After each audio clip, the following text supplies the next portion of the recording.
কি বুঝাইতে চান আপনি? আখিরাত বোঝেন না, আপনি নামাজ বোঝেন না, আপনি আল্লাহর কোরআন বোঝেন না। কেন বুঝলেন না? আপনি বোঝেন না কোনটা? বাপ, হাত জোর করে অনুরোধ, দিন শিখতেই হবে আপনাকে।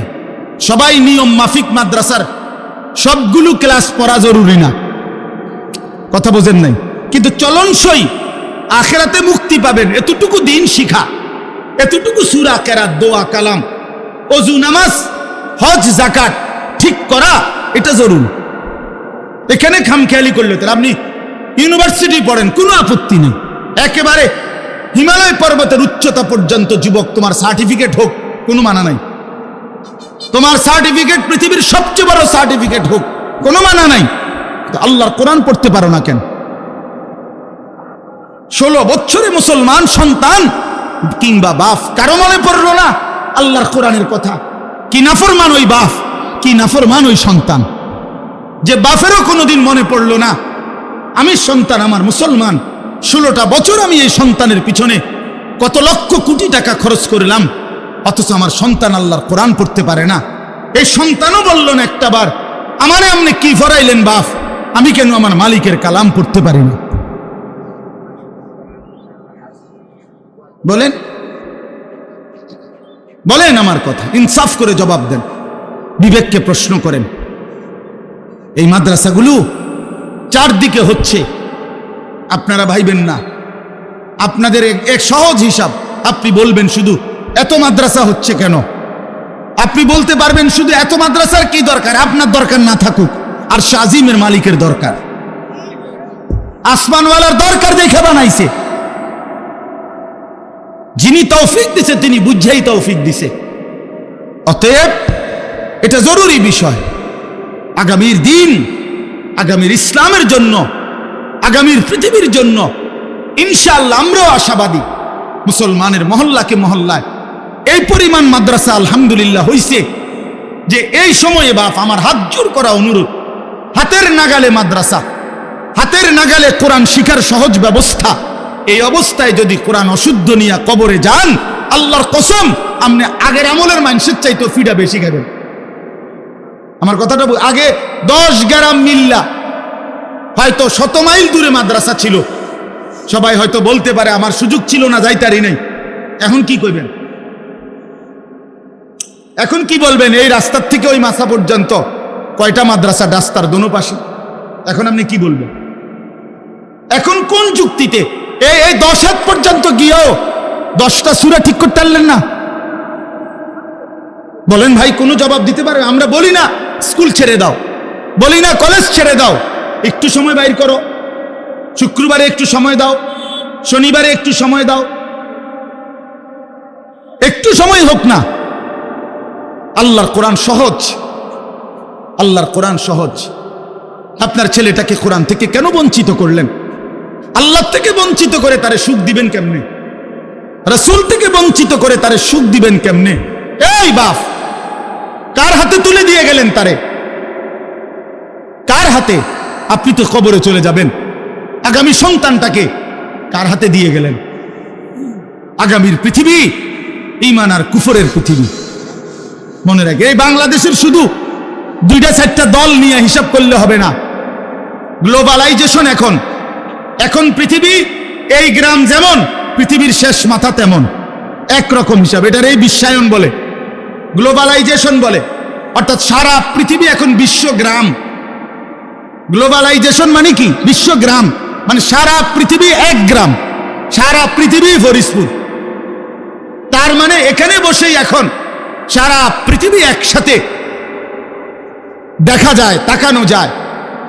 এই জন্য সারা পৃথিবীর সাথে মিলাইলে সারা পৃথিবীতে মজলুমের বিজয় হচ্ছে, সারা পৃথিবীতে ইমানদারের বিজয় হচ্ছে, সারা পৃথিবীতে জালেম হেরে যাচ্ছে। বিশ্বাস করেন, এটা বিশ্বাস করেন। এই যে 8ই ডিসেম্বর সিরিয়াতে 54 বছরের স্বৈর শাসন বাফুত মিল্লা, সিরিয়ায় ইসলামের গুরুত্বপূর্ণ একটি দেশ, সেইখানে স্বৈর শাসক ফ্যাসিস্ট জুলুমবাজ 54টা বছর ধরে লক্ষ লক্ষ মুসলমানের উপরে জুলুম করেছে। যেই জালেম বাশার আল আসাদ অয় গাট্টি গুট্টি লইয়া ভাগছে, পলাইছে। এই 8ই ডিসেম্বর নতুন উইকেট পড়ছে, জানেন আপনারা? 2 উইকেট পড়ছে এই বছর। 5ই আগস্ট 1 উইকেট পড়ছে, আর এই 8ই ডিসেম্বর আরেক উইকেট পড়ছে। আরো উইকেট পড়বে, আরো উইকেট। 2024 সাল উইকেট পড়ার বছর। এই বছর বোলিং ভালো হয়েছে, এবছর বোলিং কড়া বোলিং হয়েছে। হ্যাঁ, কড়া বোলিং হয়েছে। 2 উইকেট পড়ে গেছে। আগামীর উইকেট নেতানিয়াহু। ইসরায়েলের ওই কুত্তা সেও পড়া যাবে ইনশাআল্লাহ। ইমানদারের বিজয় হবে ইনশাআল্লাহ। সারা পৃথিবীতে ইমানদারের বিজয়ের আহ্বান।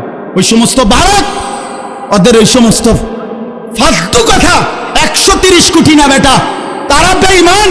230 কোটির ভয় দেখায়া ইমানদারকে এক চুলে সরাইতে পারবে না ইনশাআল্লাহ। 56,000 বর্গ মাইলের এই জমিন আমার দেশের লক্ষ কোটি ইমানদার যুবক কলিজার শেষ ফোঁটা রক্ত দিয়ে রক্ষা করবে ইনশাআল্লাহ। আমরা 130 কোটি ভয় পাই না, কি বলেন? ভয় পাই না আমরা। আমাদের একজন। আরে তোর 130 কোটি তুই রাখ বেঈমান, আমাদের একজন। আগেও ছিল একজন, এখনো একজন, আগামী তো একজন। তিনি আল্লাহ। তিনি কে? 130 কোটির মোকাবেলায় এই হিন্দু ভারতের বেঈমান, তাদের মোকাবেলায় এক মালিকে যথেষ্ট।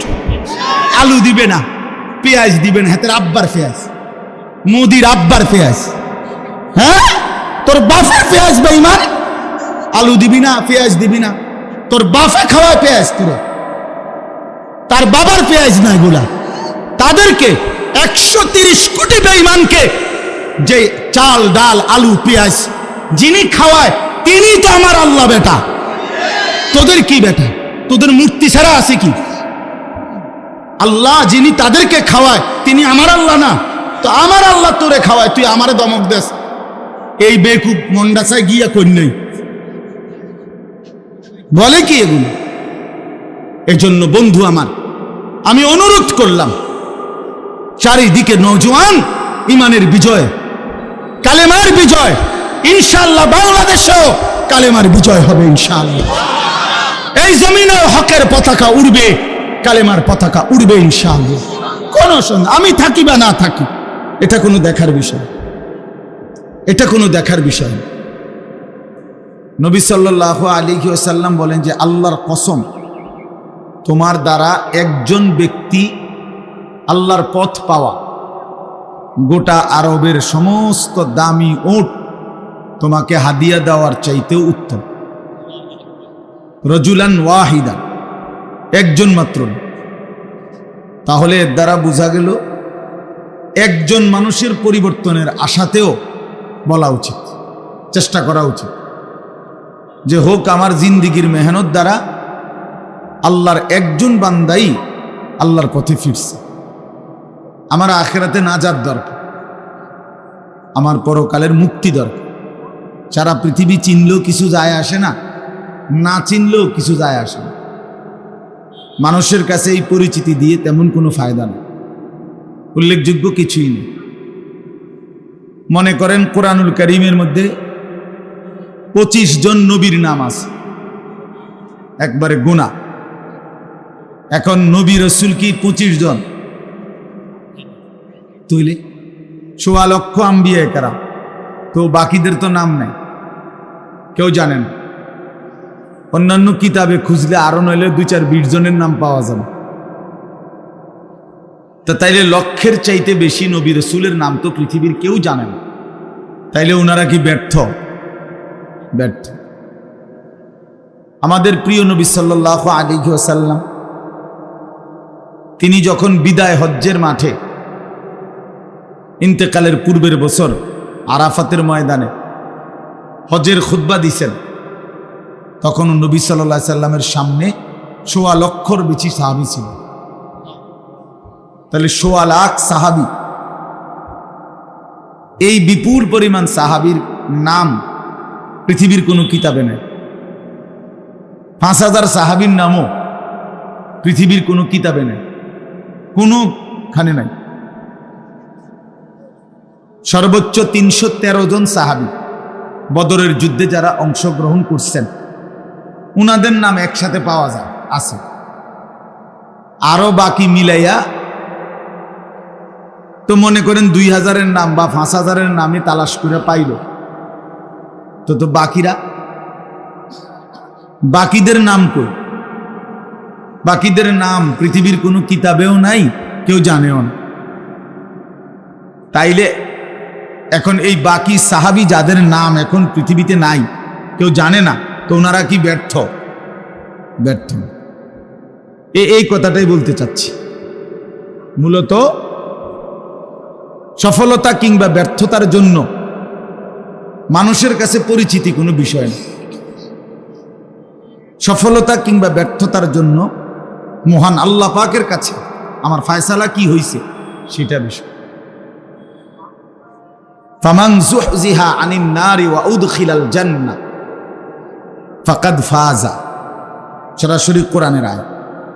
আল্লাহ বলেন, বান্দা মরতে তো হবেই তোমাদের সকলকেই, কিন্তু দেখার বিষয় হলো যাকে জাহান্নাম থেকে মুক্তি দেয়া হলো এবং জান্নাতে প্রবেশ করানো হলো, ফাকাদ ফাজা, সেই কেবল সফল হলো, সেই কামিয়াব হলো, সেই কৃতকার্য হলো। তাহলে কি বোঝা গেল? সফলতা জাহান্নাম থেকে মুক্তি পাওয়া, সফলতা জান্নাত পাওয়া, হ্যাঁ আল্লাহ তাআলার পক্ষ থেকে ঘোষণা হওয়া। এই জন্য আজকে আমরা অনেকটাই এই গ্লোবালাইজেশন, বিশ্বায়নের এই যুগে, মোবাইলের এই যুগে খ্যাতির মোহ, পরিচিতির মোহ আমাদের মধ্যে খুব বেশি। একবারে সবাই মনে করে আমি একটা চুল কাটাইলাম, এটা সবাই দেখুক। আমি একটা সিবা প্যান্ট কিনলাম, এইটারে কয়েক আইটেমে মোবাইলের মধ্যে ছবি দিব, সবাই দেখুক। বেওকুফ, তোর এটা কে দেখবে বেটা? এই সিবা প্যান্ট দেখার কি আছে? এটা তো বারো কত মানুষই কইরা রাখছে, না হের এটা হে দেখাই।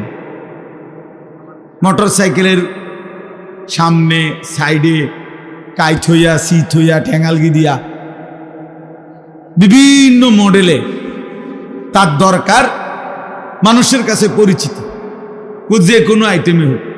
এবার প্যান্ট ফইরা হোক আর প্যান্ট খুললেও মানুষে চিনলিস, মানুষ চিনছে কিনা, আমারে পরিচিতি হলো কিনা, এটা হলো বিষয়।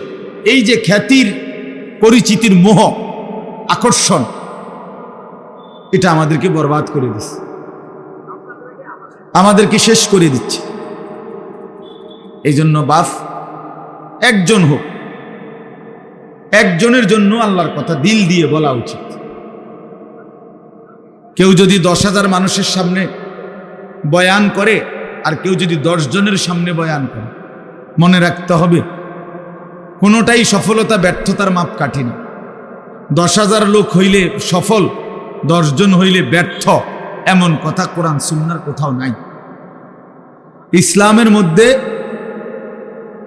সংখ্যাগরিষ্ঠতা হিসাব না, কোরআন সুন্নাহ সম্মত হওয়া এটা হিসাব।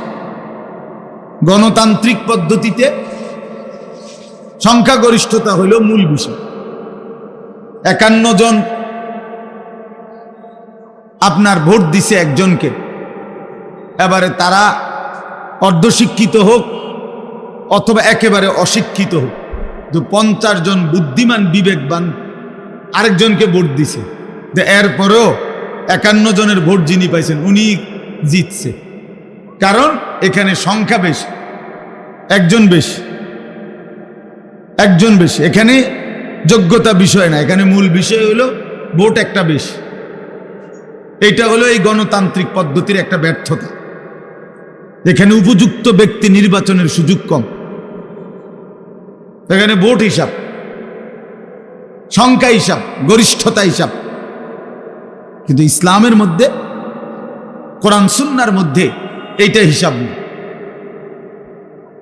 এখানে সফলতা কিংবা ব্যর্থতার জন্য কোরআন সুন্নাহ, ঈমান, ইলম, আমল, তাকওয়া, এটা জরুরি, এটাই জরুরি। হযরত বেলাল রাদিয়াল্লাহু তাআলা আনহু তিনি প্রচন্ড কালো ছিলেন, কিন্তু কোরআনুল কারীম আল্লাহ তাআলা বেলালকে বলছেন সবচেয়ে সম্মানিত আল্লাহর নিকট যে ব্যক্তি তার মধ্যে অন্যতম হযরত বেলাল, অথচ প্রচন্ড কালো। ইন্না আকরামাকুম ইনদাল্লাহি আতকাকুম, কোরআন শরীফের ২৬ পারায় সূরা হুজুরাতের মধ্যে এটা আছে। আল্লাহ বলছেন আল্লাহর নিকট সবচেয়ে সম্মানিত ওই ব্যক্তি যে সবচেয়ে বড় মুত্তাকি, তাকওয়াবান, আল্লাহ ভীরু, গুনাহ থেকে পবিত্র থাকে, নেক আমলে অভ্যস্ত থাকে, তারই বলে মুত্তাকি।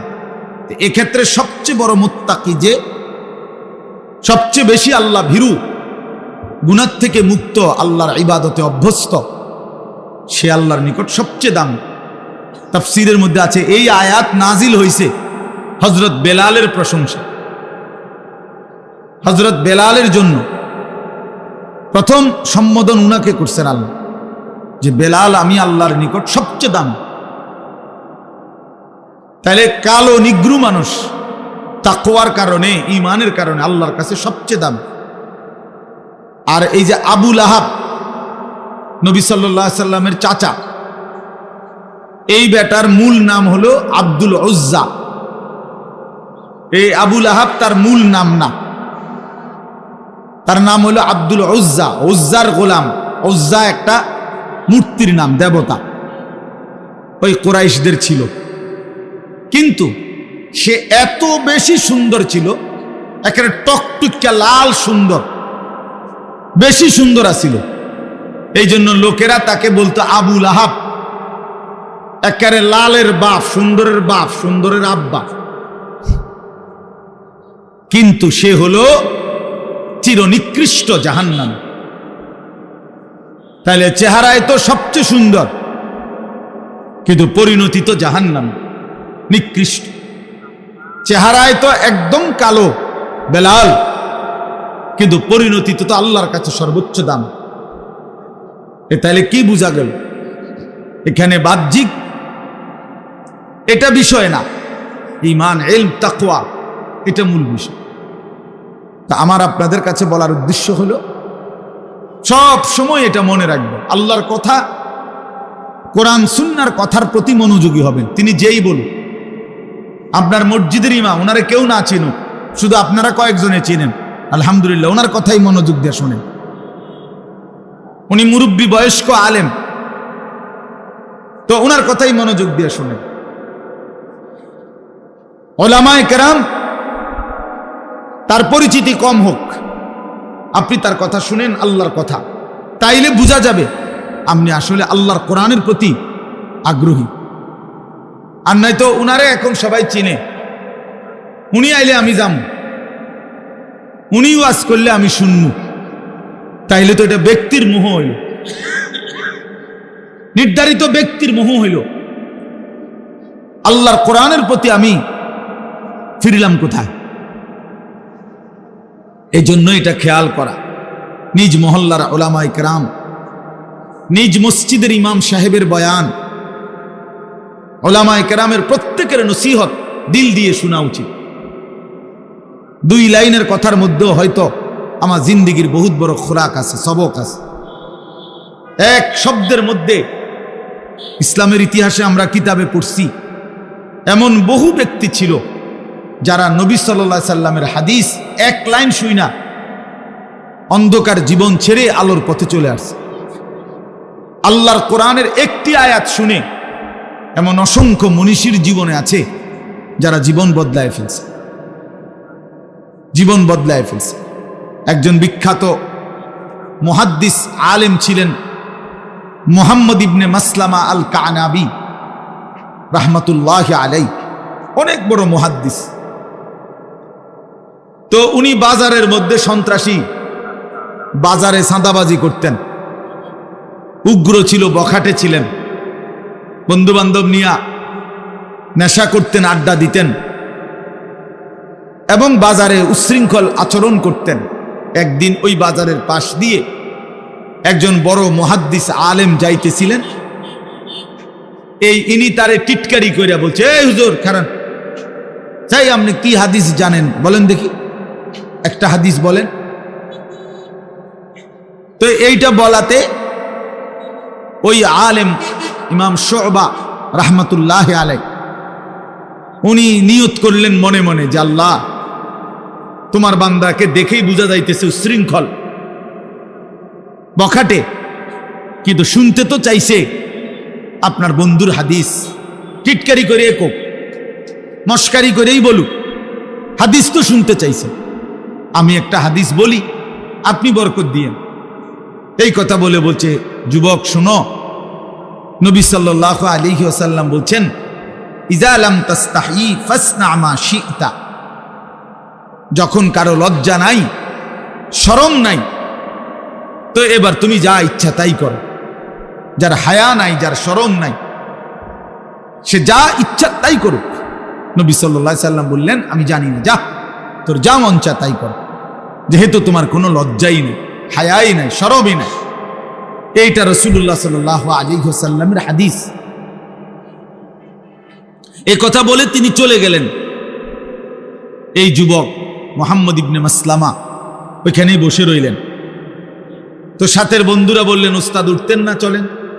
বুঝছে না, তোমরা কি বুঝছো বন্ধু, এই হাদিস তো নবী সাল্লাল্লাহু আলাইহি সাল্লাম আমার জন্য বলছে।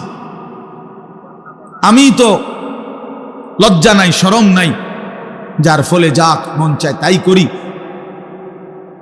অন্যায় করি, নাফরমানি করি, বখাটেপনা করি, মানুষের উপরে জুলুম করি, জবরদস্তি করি।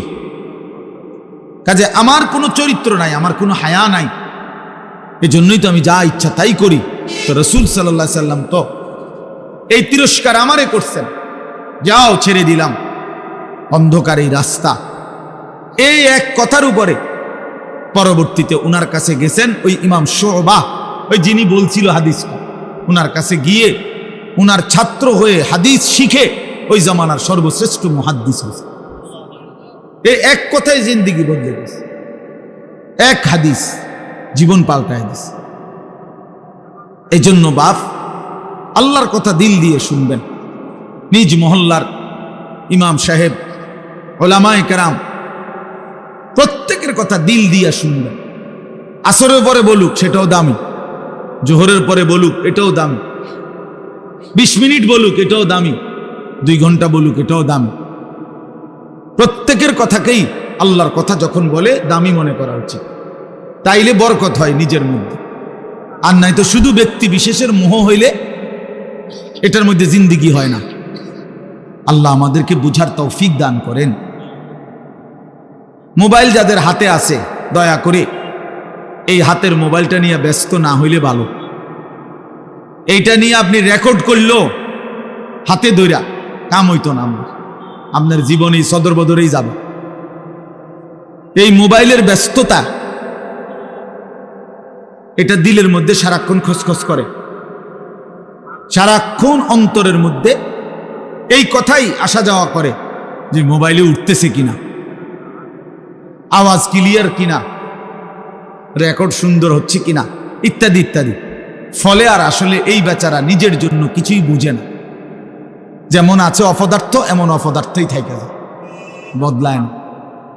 এজন্য 1 কোটি মোবাইলের ওয়াজের চাইতেও আল্লাহর কোনো বান্দার সরাসরি কথা শোনা 1000 কোটি গুণে বেশি উত্তম। এটাই সর্বযুগে পরীক্ষিত কথা, এটা তাজরিবা, অভিজ্ঞতা লব্ধ কথা যে জিন্দেগি বদলা সরাসরি সোহবতে, সরাসরি সান্নিধ্যে হক্কানি রব্বানি মুত্তাকি উলামায়ে কেরাম, কোন আল্লাহওয়ালার কাছাকাছি সান্নিধ্যের বরকতে, তার নৈকট্য সংস্পর্শের বরকতে মানুষের জিন্দেগি বদলায়। এই জন্য প্রিয় ভাই, এই যারা যে কয়েকজনের হাতে মোবাইল, এগুলো নামায় ফেলেন, এমনি শুনেন, অল্প একটু কথা এমনি শুনলে বরকত হবে। আল্লাহ আমাদেরকে তৌফিক দান করেন। কোরআনুল কারীমের 30 নম্বর পারা, 83 নম্বর সূরা, এনে এসে বসেন, লাল রুমালওয়ালা এখানে এসে বসেন। আচ্ছা, আপনার সুবিধা মনে হইলে আপনি, বহুত বড় বুজুর্গ নিচে বয়ে গেছে, আল্লাহ কবুল করেন।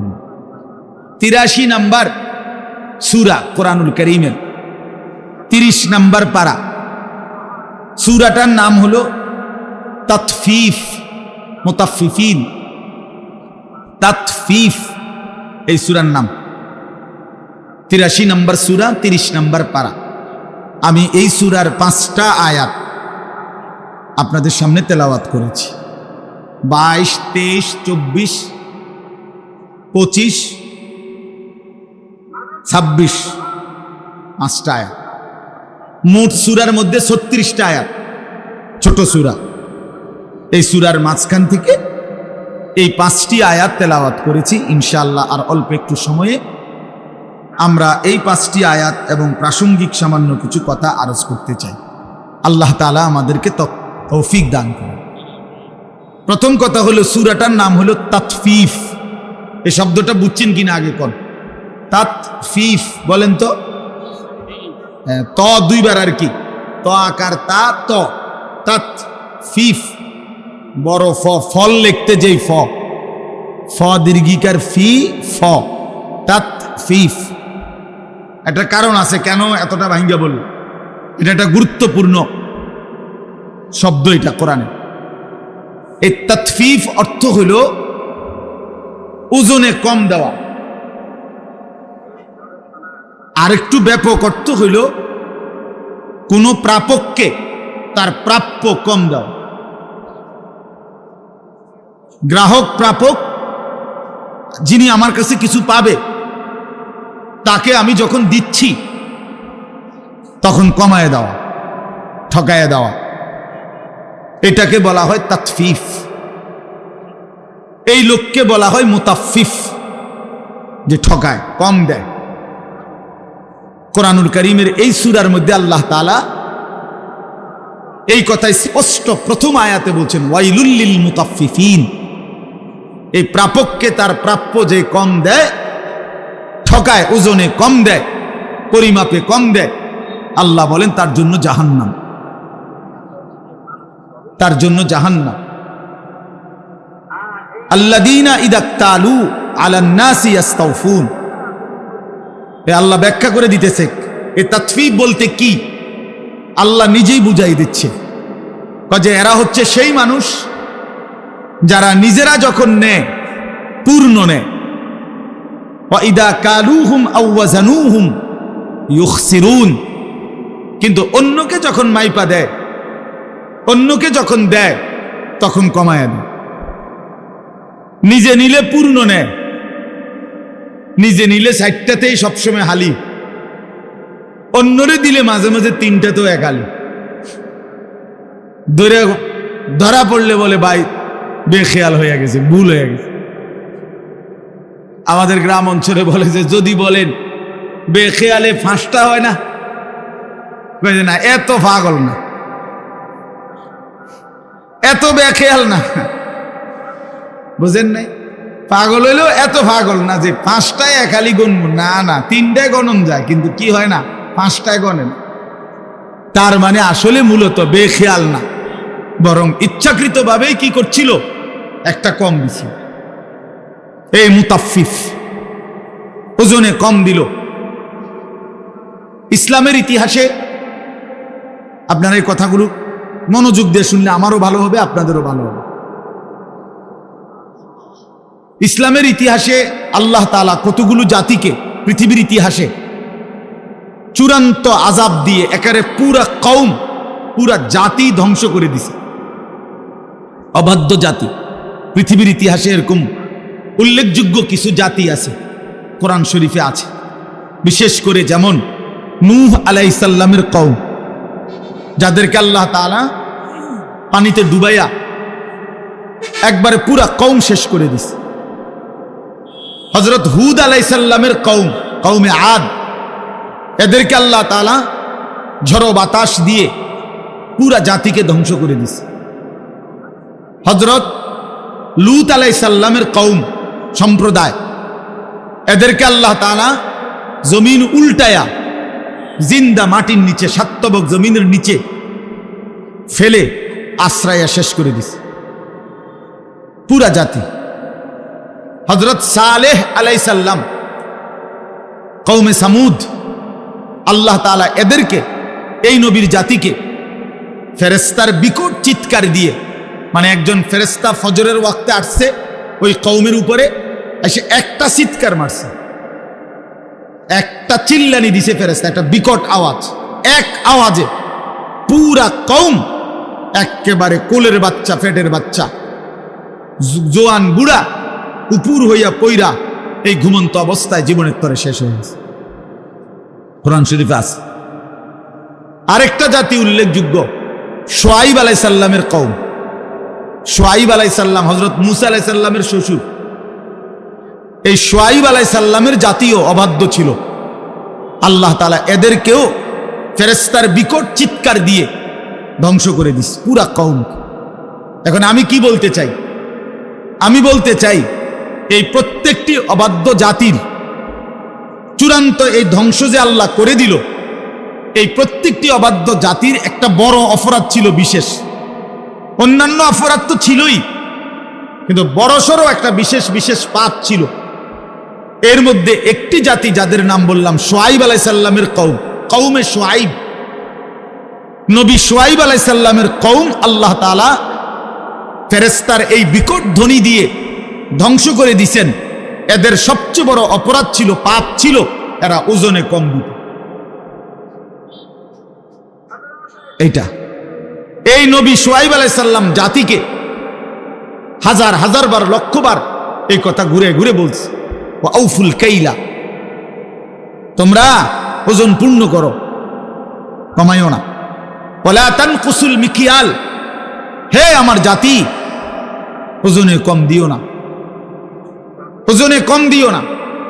ইন্নী আখাফু আলাইকুম আযাবা ইয়াউমিন আযীম, আমি তোমাদের উপরে এক ভয়ঙ্কর ভয়ঙ্কর আযাবের ভয় পাচ্ছি, তোমাদেরকে আল্লাহ ধ্বংস করে দিবে।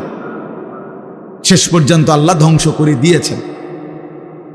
তাইলে বাপ আমার, ভাই আমার, এই প্রথম কথা হলো প্রাপককে, গ্রাহককে পরিমাণে কম দেওয়া, ঠগিয়ে দেওয়া, এটা একটা নিকৃষ্ট অপরাধ, অত্যন্ত বড় একটা জুলুম।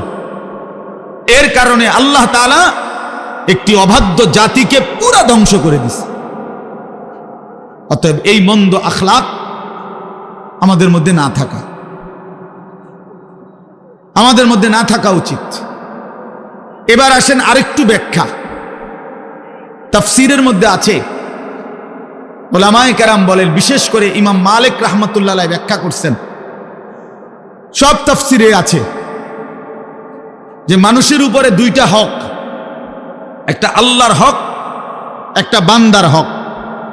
এই আল্লাহর হক এবং বান্দার হক উভয়ের ব্যাপারে কোন রকমের কমতি করা, এই পুরাটাই এটা তাতফিফ।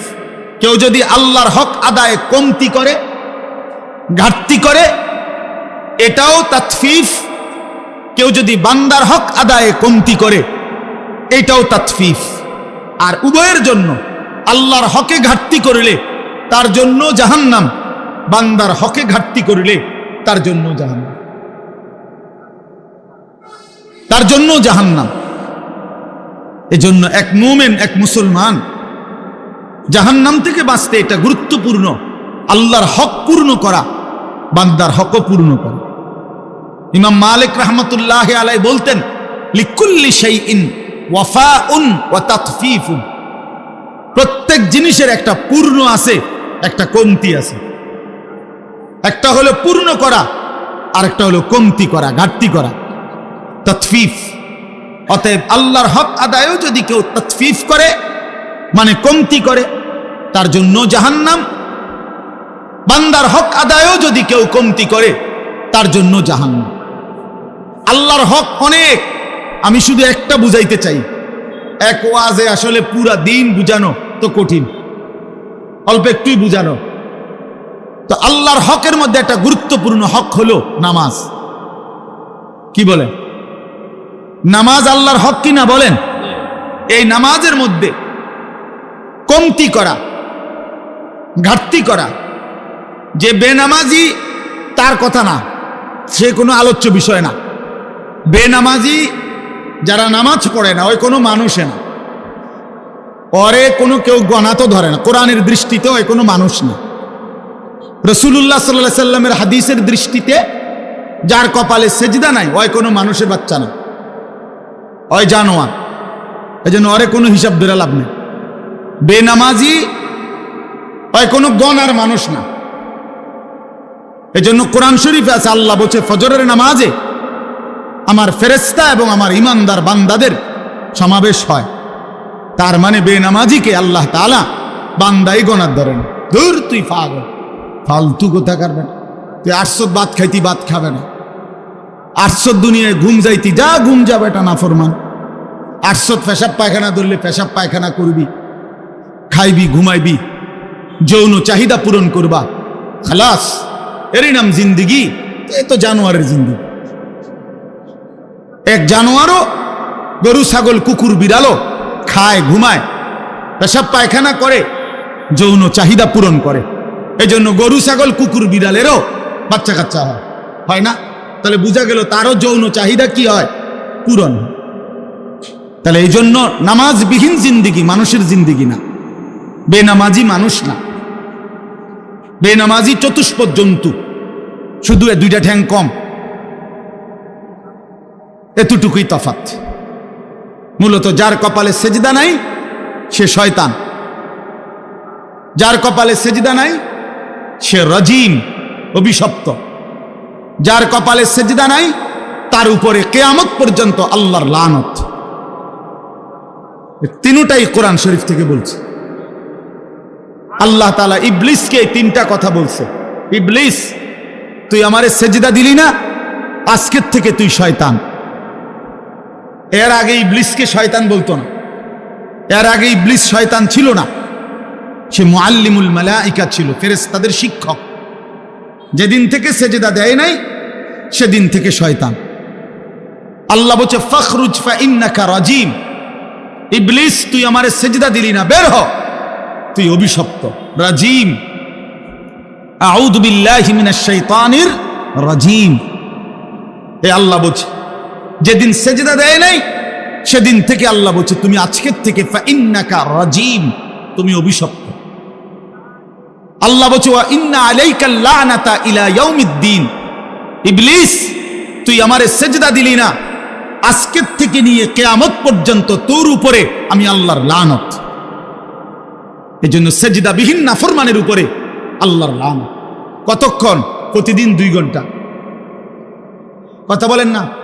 24 ঘন্টা নাফরমান, তোর উপরে আল্লাহর লানত, তোর খোদার গজব তোর উপরে। ওই নাফরমান সুখ মিলবে না,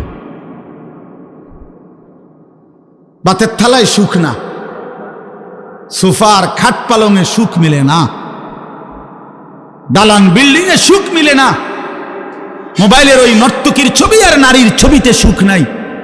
কোন নাফরমান আল্লাহর নাফরমানি করে সুখ পায় না। বেঈমান কখনোই সুখ হয় না, কোনো সুখ নেই, অতৃপ্ত। লোনা জলে তৃষ্ণা মেটে না, যে পানি লবণাক্ত ওই পানিতে কোনোদিন তৃষ্ণা মেটে না। ঠিক গুনাহ কোনোদিন তৃপ্তি দেয় না। ওই দুশ্চরিত্র যুবককে জিজ্ঞেস করে দেখেন, কত লক্ষ নারী উলঙ্গ দেখলে তোমার তৃপ্তি হবে? সে বলতে পারবে না। সারা পৃথিবীর নারী ল্যাংটা উলঙ্গ করেও যাকে দেখাইলে তার শখ মিটবে না, সে আরো দেখতে চাইবে। কারণ গুনাহ কি দেয় না? তৃপ্তি। কিন্তু এক নারী হালাল স্ত্রী এক পুরুষের 60 বছর পার হয়ে যায়, এক পুরুষের 70 বছর পার হয়ে যায় একজন পবিত্র স্ত্রী দিয়ে। কারণ হালাল যে। এক গ্লাস পানিতে তৃপ্তি হয়ে যায় তৃষ্ণার্ত। এক সাগর মদ পান করলেও এই মদখোর, নেশাখোর, গাঞ্জাখোর, ফুট্টাখোর, বাবাখোর, এই ডাইলখোর, হারামখোরের তৃপ্তি হয় না। এক সাগর মদও যদি খায় এই হারামখোরের কোনো তৃপ্তি নেই। কারণ গুনাহ কি দেয় না? তৃপ্তি। এটা একটা গুরুত্বপূর্ণ মূলনীতি, মনে রাখবে। লোনা জলে তৃষ্ণা মেটে না, কি কইছি কোন? হ্যাঁ ঠিক। গুনায় কি আসে না? তৃপ্তি আসে।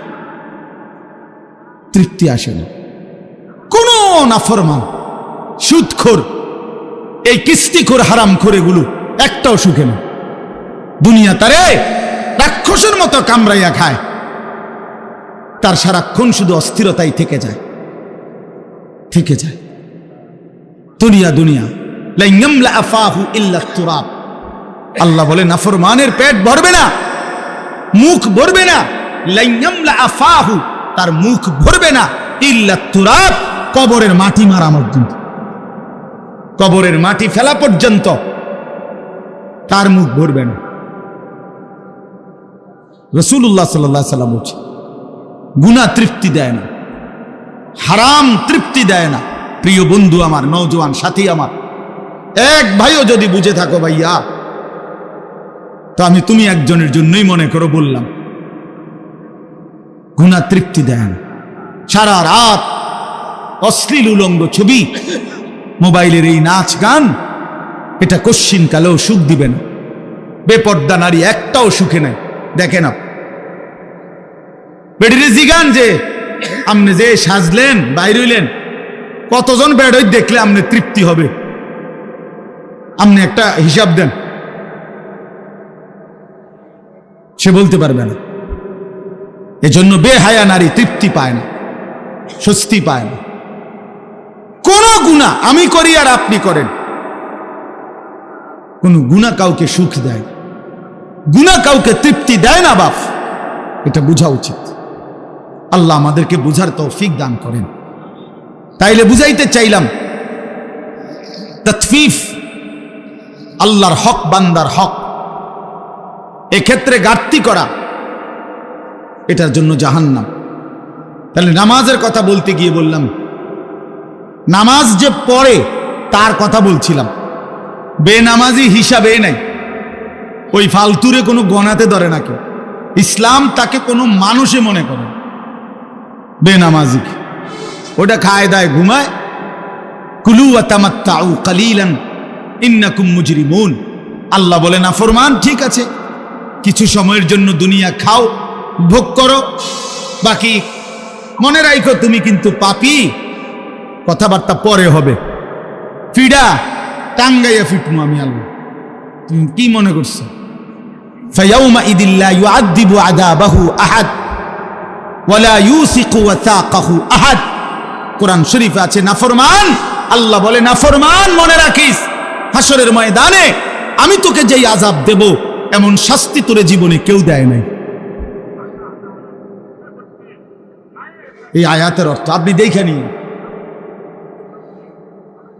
ওয়ালা ইউসিকু ওয়াসাকাহু আহাদ, আল্লাহ বলছে নাফরমান তোকে এমন বাধা বাঁধবে, আমার ফেরেশতারা এমন শক্ত বাধা বেঈমান তোরে দুনিয়ার জীবনে কেউ বাঁধে নাই।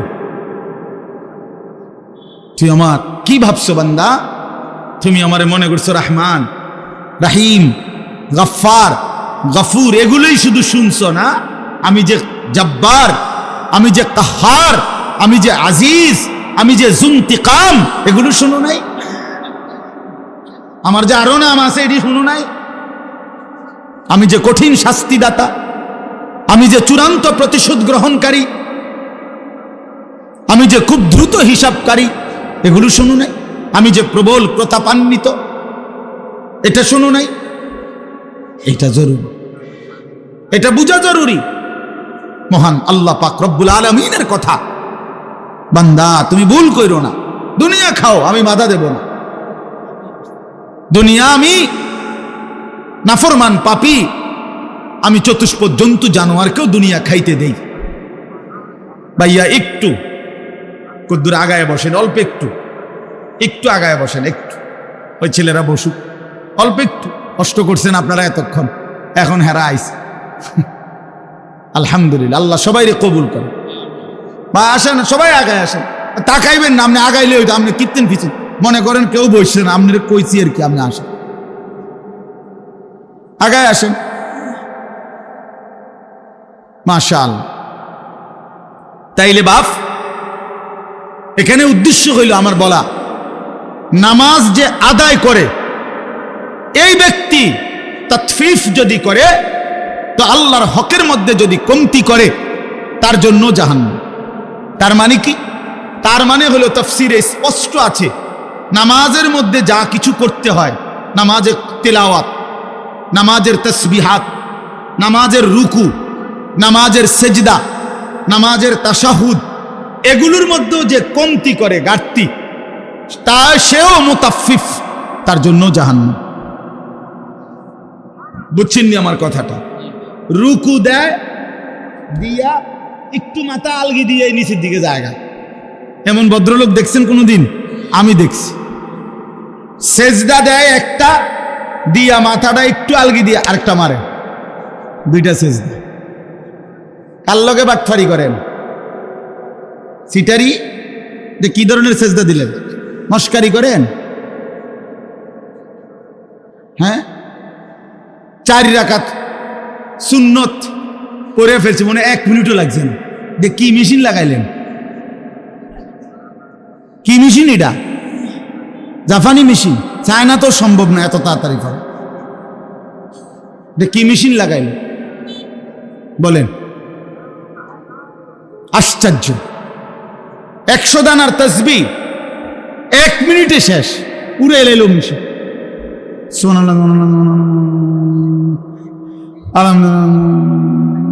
আল্লাহ, এটা কি ফাইজলামি? এগুলো এটা মস্কারি না, এটা তামাশা না। রাসূলুল্লাহ সাল্লাল্লাহু আলাইহি ওয়াসাল্লাম এভাবে তাসবিহ পড়তেন। আম্মা জান আয়েশা রাদিয়াল্লাহু তাআলা আনহা বলেন, রাত গভীরে নবী সাল্লাল্লাহু আলাইহি ওয়াসাল্লাম এত লম্বা সেজদা দিতেন, মাঝে মাঝে আমি ভাবতাম নবী সাল্লাল্লাহু আলাইহি ওয়াসাল্লামের ইন্তেকাল হলো কিনা সেজদা অবস্থায়। এজন্য পায়ের পিছনে আঙ্গুলের মধ্যে আমি আঙ্গুল লাগাইয়া স্পর্শ করতাম তিনি জীবিত আছেন কিনা। আপনি এত লম্বা সেজদা না দেন, কিন্তু সুন্নত মোতাবেক যেতটুকু সেজদা এটুকুও দিবেন না। 2 সেজদার মাঝখানে সোজা হইয়া বসা, এটা তো ওয়াজিব। রুকু থেকে সোজা হয়ে দাঁড়ানো, এটা তো ওয়াজিব, এটা ছেড়ে দিলেন। আর তাসবিহ এবং নামাজ এত দ্রুত কেমনি শেষ করলেন? আল্লাহ নবী সাল্লাল্লাহু আলাইহি সাল্লামের হাদিস আমি নিজে পড়াইছি বাপ। নবী সাল্লাল্লাহু আলাইহি সাল্লাম বলছে, তিলকা সালাতুল মুনাফিক, তিলকা সালাতুল মুনাফিক, তিলকা সালাতুল মুনাফিক। 3 বার বলছে একটা কথা। ওই নামাজ মুনাফিকের নামাজ, ওই নামাজ মুনাফিকের নামাজ, ওই নামাজ মুনাফিকের নামাজ। কামা ফানাক্কারা আরবাআন লা ইয়াযকুরুনাল্লাহা ইল্লা কালিলা। নবীজি বলেন, যে দাঁড়াইলো আর 4 রাকাত নামাজ যেন 4টা ঠোকর মারলো, ঠিক মতো আল্লাহর জিকির তাসবিহগুলো আদায় করলো না, এটা মুনাফিকের নামাজ। মুনাফিকের নামাজ, ইমানদারের নামাজ না। কোরআন শরীফে আল্লাহ তাআলা স্পষ্ট, কোরআন শরীফে আছে মুনাফিকের প্রথম চিহ্ন। মুনাফিকের হাদিসেও চিহ্ন আছে, কোরআনেও আছে। আল্লাহ তাআলা বলছে মুনাফিকের 1 নম্বর চিহ্ন কি? কোরআনে বলছে, ওয়া ইযা কামু ইলাস সালাতি কামু কুসালা। মুনাফিক কাকে বলে? আল্লাহ কোরআনে বলছে, তারা যারা নামাজ আদায় করে অলস ভাবে। নামাজ পড়ে না এটা না, আগেই বলছি, যে নামাজ পড়ে না তারে কোনো কি নাই, তে কিচ্ছুই না, তে ফায়জামাও না, ফ্যানও না, হাফ প্যান্টও না, ফুল প্যান্টও না, এটা প্লাস্টিক, এটা বাদ, আগেই বাদ। তারে নিয়ে কোনো কথা নাই, তার কোনো তুলনা নাই। হ্যাঁ, বেনামাজির কোনো তুলনা নাই, এটা জানেন? মানে এই কথাটা বুঝছেননি, এর অর্থ কি? বেনামাজির কোনো তুলনা নাই মানে কি? মানে বেনামাজিকে কোনো জানোয়ারের সাথেও তুলনা দিলে ওই জানোয়ারকে অপমান করা। হ্যাঁ, এই জন্য আল্লাহ বলে দিছে বালহুম আদাল, বরং সে জানোয়ারের চাইতেও নিকৃষ্ট। এই জন্য বেনামাজির কোনো তুলনা নাই। তারা ছাগল বললে ছাগল প্রতিবাদ করবে। মহান আল্লাহ কি কারণে আমার সাথে তারা তুলনা দিল কি লেগে? যদি এমন হইতো আমারও সেজদার যোগ্যতা, কেরাত, দোয়া, কালাম, এই সমস্ত ক্ষেত্রে অবশ্যই অবশ্যই খেয়াল রাখতে হবে, ঠিক করতে হবে। আপনার সূরা কেরাত আজীবন অশুদ্ধ, আমনে নামাজ পড়েন, মানসে না কয় আমনে নামাজ পড়েন, আমনে না বলেন আমনে নামাজ পড়েন, আখিরাতের দৃষ্টিতে তো এই নামাজ হয় না। বুঝেন নাই আমার কথা? হবে না তো নামাজ। আপনি স্কুলে পড়ছেন দেখে আপনার অশুদ্ধ কোরআন, জি না, এটা এমন কোনো মূলনীতি নাই যে হুজুর আমি স্কুলে, আমরা জেনারেল শিক্ষিত, অতএব আমাদের সূরা কেরাত অশুদ্ধ হলেও চলবে। এই ফয়সালা কোথায়? এই রেজুলেশন হয়েছে কোন জায়গা? জাতিসংঘে। তাহলে এই সিদ্ধান্ত দিল কে? কোন ব্যক্তি জেনারেল শিক্ষিত হলে অথবা ছোটবেলায় পড়ালেখা করে নাই, মূর্খ মানুষ, তো আপনি কি মূর্খ? আপনি সরু সরে আনা লেখতারেন না, দুনিয়া চিনেন না কোনটা, বাতের থালাও চিনেন, রুটির থালাও চিনেন, মাছও চিনেন, গোশতও চিনেন, বেড়াও চিনেন, বেড়িও চিনেন, রাতও চিনেন, দিনও চিনেন, হাসিও চিনেন, কান্নাও চিনেন, বিএসও বোঝেন, সিএসও বোঝেন, আরএসও বোঝেন, খতিয়ানও বোঝেন, কোনান দিয়া কারে ফেস লাগাইতে হবে এটাও বোঝেন, 14 গোষ্ঠীর সব বোঝেন, শুধু আখিরাত বোঝেন না। হ্যাঁ, কি বুঝাইতে চান আপনি? আখিরাত বোঝেন না, আপনি নামাজ বোঝেন না, আপনি আল্লাহর কোরআন বোঝেন না। কেন বুঝলেন না? আপনি বোঝেন না কোনটা? বাপ, হাত জোর করে অনুরোধ, দিন শিখতেই হবে আপনাকে। সবাই নিয়ম মাফিক মাদ্রাসার সবগুলো ক্লাস পড়া জরুরি না, কথা বোঝেন নাই, কিন্তু চলনসই আখিরাতে মুক্তি পাবেন এতটুকু দিন শিখা, এতটুকু সূরা কেরাত, দোয়া, কালাম, ওযু, নামাজ, হজ, যাকাত ঠিক করা, এটা জরুরি। এখানে খামখেয়ালি করলে তো আপনি ইউনিভার্সিটি পড়েন, কোনো আপত্তি নেই, একেবারে হিমালয় পর্বতের উচ্চতা পর্যন্ত যুবক, তোমার সার্টিফিকেট হোক, কোনো মানা নাই। তোমার সার্টিফিকেট পৃথিবীর সবচেয়ে বড় সার্টিফিকেট হোক, কোনো মানা নাই। আল্লাহর কোরআন পড়তে পারো না কেন? 16 বছরে মুসলমান সন্তান কিংবা বাপ কারো মনে পড়লো না আল্লাহর কোরআনের কথা? কি নাফরমান ওই বাপ, কি নাফরমান ওই সন্তান, যে বাপেরও কোনোদিন মনে পড়লো না আমি সন্তান, আমার মুসলমান, 16টা বছর আমি এই সন্তানের পিছনে কত লক্ষ কোটি টাকা খরচ করলাম, অথচ আমার সন্তান আল্লাহর কোরআন পড়তে পারে না। এই সন্তানও বলল না একটাবার, আমারে আপনি কি ফরাইলেন বাপ, আমি কেন আমার মালিকের কালাম পড়তে পারি না? বলেন, বলেন আমার কথা, ইনসাফ করে জবাব দেন, বিবেককে প্রশ্ন করেন। এই মাদ্রাসাগুলো চারদিকে হচ্ছে, আপনারা ভাইবেন না। আপনাদের এক সহজ হিসাব, আপনি বলবেন শুধু এত মাদ্রাসা হচ্ছে কেন? আপনি বলতে পারবেন শুধু এত মাদ্রাসার কি দরকার? আপনার দরকার না থাকুক, আর শাজিমের মালিকের দরকার, আসমানওয়ালার দরকার দেখে বানাইছে। যিনি তৌফিক দিছে তিনি বুঝাই তৌফিক দিছে। অতএব এটা জরুরি বিষয়, আগামীর দিন, আগামীর ইসলামের জন্য, আগামীর পৃথিবীর জন্য ইনশাআল্লাহ আমরাও আশাবাদী। মুসলমানের মহল্লাকে মহল্লায় এই পরিমাণ মাদ্রাসা আলহামদুলিল্লাহ হইছে যে এই সময়ে বাপ আমার হাত জোর করা অনুরোধ, হাতের নাগালে মাদ্রাসা, হাতের নাগালে কোরআন শিখার সহজ ব্যবস্থা, এই অবস্থায় যদি কোরআন অশুদ্ধ নিয়ে কবরে যান, আল্লাহর কসম আপনি আগের আমলের মানুষের চাইতে ফিডা বেশি খাবেন।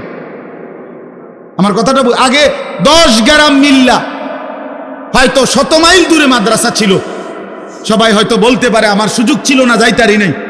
এখন কি কইবেন? এখন কি বলবেন? এই রাস্তার থেকে ওই মাসা পর্যন্ত কয়টা মাদ্রাসা, রাস্তার দোনো পাশে, এখন আপনি কি বলবেন? এখন কোন যুক্তিতে এই 10 হাত পর্যন্ত গিয়েও 10টা সূরা ঠিক করতে পারলেন না? বলেন ভাই, কোনো জবাব দিতে পারে? আমরা বলি না স্কুল ছেড়ে দাও, বলি না কলেজ ছেড়ে দাও, একটু সময় বাইর করো, শুক্রবারে একটু সময় দাও, শনিবারে একটু সময় দাও, একটু সময় হোক না। আল্লাহর কোরআন সহজ, আল্লাহর কোরআন সহজ। আপনার ছেলেটাকে কোরআন থেকে কেন বঞ্চিত করলেন? আল্লাহ থেকে বঞ্চিত করে তারে সুখ দিবেন কেমনে? রাসূল থেকে বঞ্চিত করে তারে সুখ দিবেন কেমনে? এই বাপ, কার হাতে তুলে দিয়ে গেলেন তারে?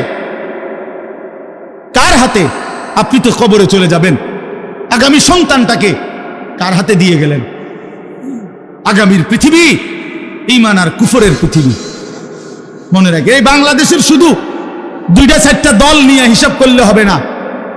গ্লোবালাইজেশন, এখন পৃথিবী এই গ্রাম যেমন পৃথিবীর শেষ মাথা তেমন, একরকম হিসাব। এটার এই বিশ্বায়ন বলে, গ্লোবালাইজেশন বলে। অর্থাৎ সারা পৃথিবী এখন বিশ্বগ্রাম।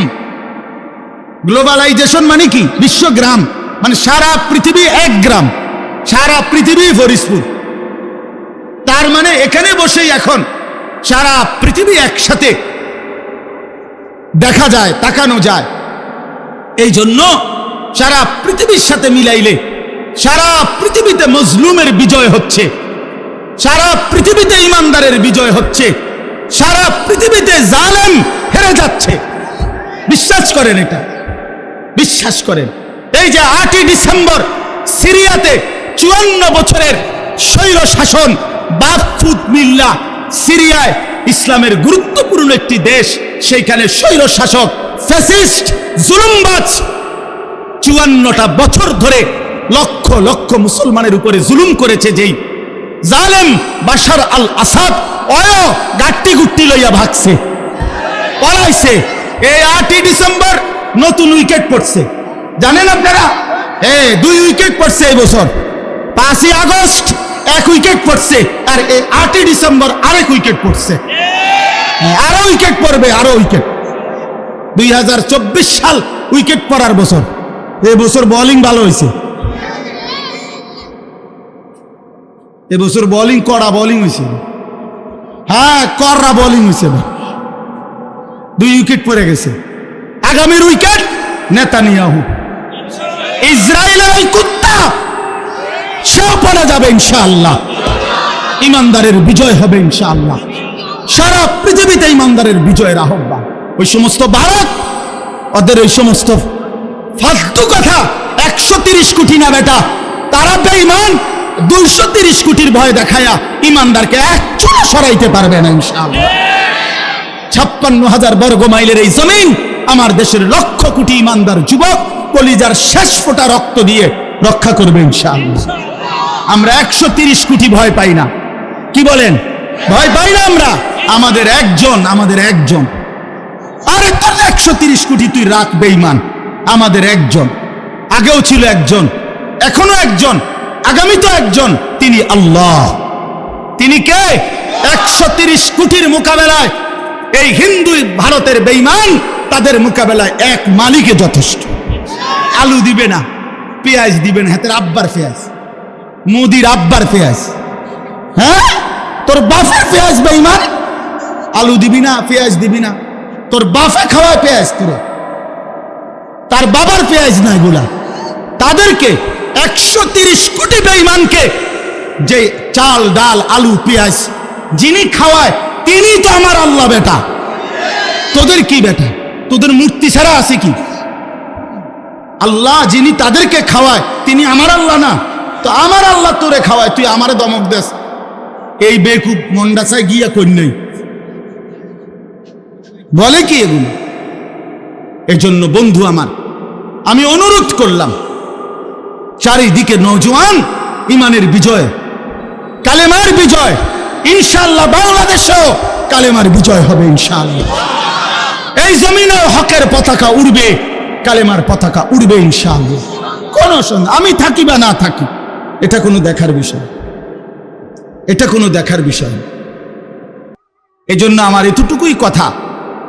এই সূরা তাতফিফের কারণে আমি বললাম, আল্লাহর হক, বান্দার হক, এক মুমিন হিসেবে ঘাটতি না করা। নামাজ পড়েন, কোরআন পড়েন, নিজেও দিন শিখেন।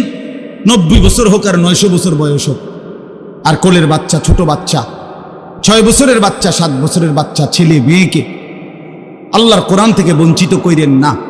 জেনারেল লাইনে পড়ায়েন, কোনো অসুবিধা নেই। আমরাও পড়ছি, আমি কুমিল্লা ভিক্টোরিয়া কলেজ থেকে মাস্টার্স পাস করছি, কাজে কোনো অসুবিধা নেই, আপনি পড়েন। আমিও সায়েন্স বিজ্ঞান বিভাগ থেকে এসএসসি দাখিল পাস করছি। অতএব কোনো মানা নাই, আল্লাহর কোরআন থেকে বঞ্চিত করবেন কেন? রাসূলুল্লাহ সাল্লাল্লাহু আলাইহি সাল্লামের হাদিস থেকে বঞ্চিত করবেন কেন? আমার অনুরোধ, আপনারা আপনাদের সন্তানকে দিন শিখাবেন। বলেন ইনশাআল্লাহ। অবিবাহিতরাও বলেন ইনশাআল্লাহ। হ্যাঁ বলেন ইনশাআল্লাহ। আরে ফায়দা আছে। আমি বললাম, এক যুবক আমারে কিছুদিন আগে বলছে যে হুজুর, আমি সেই যুবক যে গত 5-7 বছর আগে একবার এই নিয়ত করছিলাম আপনার মাহফিলে সন্তানকে দিন শেখাবো। আল্লাহ তাআলা, আমি বিয়েও করছি, আল্লাহ আমার সন্তানও দিছে, এখন পাক্কা নিয়ত করলাম মাদ্রাসায় পড়াবো। এই জন্য বললে ভালো, আল্লাহ হায়াত দিলেই তো, আল্লাহ সন্তান দিলেই তো পড়ানো। আল্লাহ আমাদেরকে তৌফিক দান করেন। আপনাদের কাছে আমি শুধু এই 1 মিনিটে তর্জমা বলি। আল্লাহ তাআলা বলেন, ইন্নাল আবরারা লাফি নাঈম। আল্লাহ তাআলা বলে, নিশ্চয়ই যারা নেককার, যারা আল্লাহ তাআলার ফরমাবরদার, সৎকর্মশীল, অনুগত বান্দা, আল্লাহ বলেন আমি পুরস্কার স্বরূপ তাদের জন্য বললাম তারা চির নিয়ামতে ভরা সুখের জান্নাতেই বসবাস করবে। এদিক দিয়ে ওঠে, এদিক দিয়ে, এই সাইড দিয়ে যাবে, এদিক দিয়ে আসেন, ইব্রাহিম জায়গা দাও। এরপরে আল্লাহ তাআলা বলে, একটু দেখেন, আল্লাহ তাআলা বলে যারা নেককার, আমার হুকুমের অনুগত, তারা চির সুখের নিয়ামতে ভরা জান্নাতেই থাকবে। সুবহানাল্লাহ। আলাল আরাইকি ইয়ানদুরুন, এই কথাটা দেখেন। আল্লাহ বলে আমার জান্নাতি বান্দা জান্নাতের সিংহাসনে বসে দেখতে থাকবে 3 জিনিস। 1, তাকে আল্লাহ যে সুবিশাল জান্নাতের নিয়ামত দিছে সেগুলো এক নজরে পুরাটা একসাথে দেখবে জান্নাতি বান্দা। তাহলে এটা কদ্দুর 10 হাত বাই 10 হাত, ঠিক না? জান্নাত এত বড় হইলে বেটা দেখবো কেমনে? অথচ জান্নাত সবচেয়ে ছোটটা 10 দুনিয়া বরাবর। এই পুরাটা সে একসাথে দেখবে সিংহাসনে বসে। 2, জাহান্নামীদের আযাবের দৃশ্য সচক্ষে দেখবে জান্নাতের সিংহাসনে বসে। 3, আল্লাহু আকবার, 3, জান্নাতের সিংহাসনে বসে মহান আল্লাহ পাককে দেখতে থাকবে। তারিফু ফি বুজুহিহিম নাদরাতান নাঈম। আল্লাহ বলে, বন্ধু 24 ঘন্টা আমার জান্নাতি বান্দার চেহারার মধ্যে হাস্যোজ্জ্বল প্রফুল্লতা, সজীবতা এবং একেবারে চির আনন্দ 24 ঘন্টাই দেখতে পাবেন। কোনো ক্লান্তি, বিরক্তি, পেরেশানি নাই। ইউসকাউনা মির রাহিকিম মাখতুম। পানির বোতলটা কই? আল্লাহ তাআলা বলেন আমার জান্নাতি বান্দাকে, না খাবো না, আমি একটা জিনিস দেখাবো। আল্লাহ তাআলা বলেন ইউসকাউনা মির রাহিকিম মাখতুম, আমার বান্দাকে জান্নাতের মধ্যে প্রত্যেক বান্দাকে শরাব, জান্নাতের পানীয় পান করানো হবে, তবে সেটা হবে মাখতুম, মোহরাঙ্কিত, সিল মারা। মানে হইল এই 1 বোতল পানি এত বড় বোতল, যেহেতু আমি খাইতে পারতেছি না, তো আমরা 3 জনে মিল্লা খাইলাম, আমি এদ্দুর, আপনি এদ্দুর, আপনি এদ্দুর, এইটা বুঝেন নাই তো? এটাও আপ্যায়ন, অসুবিধা নাই, 1 বোতল 3 জনে খাইলাম, সমস্যা নেই। কিন্তু আল্লাহ তাআলা বলেন আমার বান্দা জান্নাতের মধ্যে এরকম 1 বোতল 3 জনে খাইবে এমন না, প্রতি বোতল ইনটেক, আলাদা আলাদা আলাদা আলাদা আলাদা আলাদা। মাখতুম অর্থ হইল প্রত্যেকটা সিল মারা, প্রত্যেকটা সিল গালা লাগানো, প্রত্যেকটা মোহরাঙ্কিত, প্রত্যেকটাই আলাদা আলাদা পানীয় পান করবে। খিতামুহু মিস্ক, আর প্রতিটা মোহর, প্রতিটা সিল সরাইলেই পুরাটা জান্নাত মিস্কের ঘ্রাণে ভরে যাবে। এমন প্রিয় পানীয়, এমন উত্তম সুগন্ধিময় পানীয় আমি আল্লাহ আমার বান্দাকে জান্নাতে পান করাইতে থাকব। সর্বশেষ কথা হলো, এই কথাটা বলার জন্যই মূল আমার পড়া। ওয়াফি যালিকা ফালিয়াতানাফাসিল মুতানাফিসুন। আল্লাহ তাআলা বলেন হে আমার বান্দারা, অতএব আমি তোমাদেরকে বলছি তোমাদের উচিত জান্নাতের জন্যই কেবল প্রতিযোগিতা করা। কিসের জন্য? প্রতিযোগিতা, কারাকারি, আগাইবার চেষ্টা জান্নাতের জন্যই করা উচিত। প্রিয় বন্ধু, বাপ ভাই, শেষ কথা এটাই মনে রাখবেন, এই পৃথিবী নিয়ে যারা কারাকারি করে, প্রতিযোগিতা করে, তাফসিরে মাআরিফুল কোরআনে লিখছে বড় আশ্চর্য কথা, বলছে হে দুনিয়াবাসী, দুনিয়া নিয়ে যত প্রতিযোগিতাই করো, যদি ফার্স্ট হও তাইলেও মরে যাইবা, যদি লাস্ট হও তাইলেও মরে যাবে। বুঝেন নাই কথা? দুনিয়ার প্রতিযোগিতায় জিতে গেলেও মৃত্যু হবে, হাইরা গেলেও মৃত্যু হবে। তার লাভ হইল কি? লাভ হইল কি? এটা তো শেষই হয়ে যাবে, এখান থেকে তো তোমাকে চলেই যেতে হবে। এই জন্য আল্লাহ পাক বলে, বান্দা ফালিয়াতানাফাসিল মুতানাফিসুন, অতএব দুনিয়া অর্জনের প্রতিযোগিতায় ব্যস্ত না হয়ে জান্নাত অর্জনের জন্য প্রতিযোগিতা করা উচিত, কারণ সেইটা কোনোদিন তোমার থেকে শেষ হবে না, তোমারও সেখান থেকে কোনোদিন বের করা হবে না।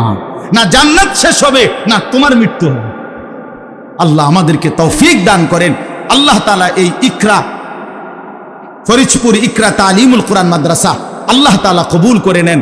আপনাদের সন্তানদেরকে ভর্তি করায়েন, দ্বীন শিখায়েন, আশপাশের সবগুলো মাদ্রাসাকে ভালোবাসেন। আল্লাহ আপনাদেরকে তৌফিক দান করেন। আজকের এই মাহফিলে আরো ইনশাআল্লাহ আমাদের প্রিয় ভাই, বড় ভাই হযরত মাওলানা মুফতি আশরাফুল আলম ওবায়দী দামাত বারাকাতুহুম তিনি বয়ান করবেন, অনেক সুন্দর বয়ান করে। এবং ঢাকা থেকে একজন অত্যন্ত তরুণ, তেজস্বী, চমৎকার বয়ান করে একজন আলেম হযরত মাওলানা মুফতি আরিফ জব্বার কাসিমি, তিনি অনেক সুন্দর। হযরত মাওলানা মুফতি আরিফ বিন হাবিব ওনার মতো অনেকটা বয়ান করে, খুব সুন্দর তার কথা, এবং কোরআন সুন্নাহ ভিত্তিক, রেফারেন্স ভিত্তিক বয়ান করে। আমি এবং এই মাওলানা একই মসজিদে, ঢাকা খতিব, এক মসজিদে জুমা পড়াই। তার মানে অর্ধেক অর্ধেক করে, হ্যাঁ অর্ধেক অর্ধেক করে, মানে একদিনে অর্ধেক না, এক মাসে অর্ধেক অর্ধেক। অর্থাৎ আমি 2 জুমা পড়াই ওই মসজিদে, এই মাওলানা সাহেবও 2 জুমা পড়ায়। প্রথম 2 জুমা এই মাওলানা পড়ায়, তৃতীয় এবং চতুর্থ জুমা আমি জুমা পড়াই। একই মসজিদের খতিব আমরা 2 জন। আর আমি কুমিল্লা শাসনগাছার ওইখানে 2 জুমা পড়াই। এই হিসাবে ভাঙ্গা। তো আল্লাহ তাআলা মাওলানা সাহেব আসবেন, বয়ান করবেন, আপনারা নামাজের পরে আবার যথারীতি ওলামায়ে কেরামের নসিহত শুনবেন।